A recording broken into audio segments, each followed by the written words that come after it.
Manny, right? Manny, yes. So Manny, I'm gonna hook you up with a guy who does these online tours. Basically, they're audio tours that people can download, and they're gonna be like GPS triggered. Yeah, so I help him market his whole company. Oh, that's way cool. So I'll tell him about you, and maybe at some point, if you want to maybe be the voice of his tour here. Honestly, I would love that.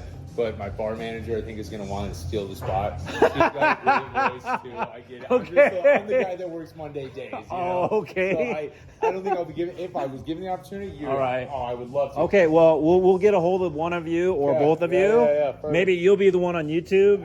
She'll be the one on the, what do you call it, audio? She's better looking. Save me for the audio. She's way better looking. Okay. All right, so this guy, Mikey Doll, he came out here to land, or he lives here. His family came out here for the Homestead Act, so his grandma tells him he's coming down. Says, "Oh, I'm going to the Mint tonight." She says, "Oh, there's a picture of my grandfather in the Mint." So his grandmother's grandfather, his name was T.A. Stout. If you look him up, there's a whole biography on him on the line. And T.A. Stout, he came out here, 18, 19-year-old, to sheep farm. When he died, he had a 7,000-acre empire. When he came out here, they only gave him 650 acres.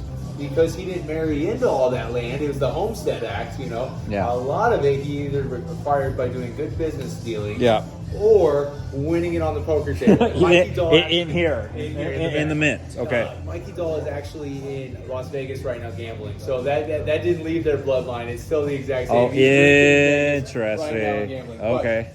So we're going up and down. We're looking for this photo. Yep. She says, "My grandfather is spread out on a bedroll." Uh-huh. So we finally noticed this tiny little bedroll right here. Okay. And there's a man stretched out across it.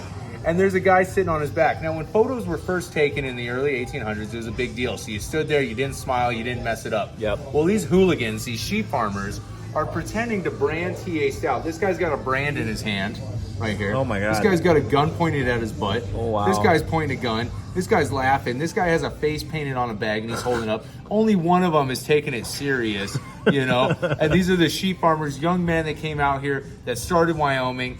Then we get the railroad passing through and we get the Mint bar put up. Okay. When that happens, more of a wealth and everything was shared all the way across.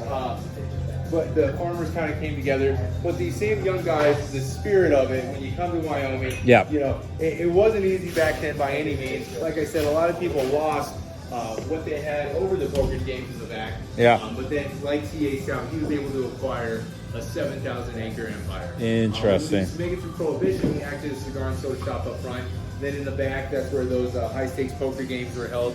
Big names like Ernest Hemingway were documented gambling back there back in the Ernest day. was back here? Ernest was here, yep. He loved to stop in the Mint when he came through town. He was dating Miss Bunny. That's what he called her. Interesting. And then when the 40s happened, that's when the Naughty Pine Bar was built through here. That was kind of a dry line. Can I give you a second one? It won't be too much line for you. All right. The spruce booze got put in the 50s and 70s. Those red cedar shingles were hung on the wall. There's 3 photos right underneath this Arctic fox over here, and they're from about the 80s. I say that because most of the red cedar shingles are finished. They're all the way through the bar. And if you look at those 3 photos, you'll see that the bar has really been preserved over the years. Okay, I see it. And look at the photo on the left there. You can even see the bear traps in that photo. That's a great depiction of what the bar looked like back then. Of course, we've added more mounts, better beer, and more neon signs. Right. But our biggest claim to fame is that in an ever-changing world where they're tearing down statues and rewriting history, we've been able to preserve the authenticity of this bar and keep it. I see.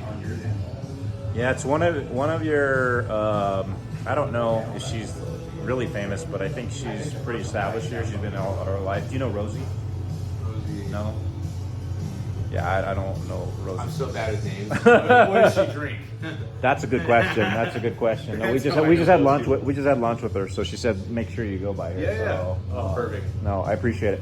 Yeah. Do you have your contact information or your boss's information, and then I'll hook you up with the guy who runs that company. Yes.